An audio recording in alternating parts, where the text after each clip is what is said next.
Palit gikan sa New Zealand tag 160 ang isa. Guys. Wala ang bata guys. So,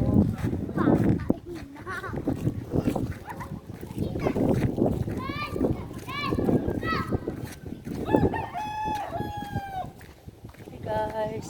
Ikot ba?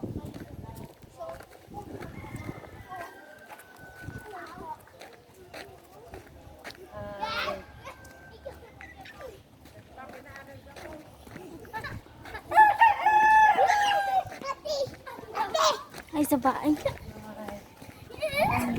Sibanan sa mga bata guys. Ano po ba na mo? Noon Motor na birhen. bahog. Noon ang bahog sa bata. Ano ang bata guys so. Ano ang bata? Noon ang bata na mag-produce sa gatas na din sa nagbayad sa buhok o para sa mga minores na pangirahan. So see you soon guys for development of dairy farm of Hingaog City.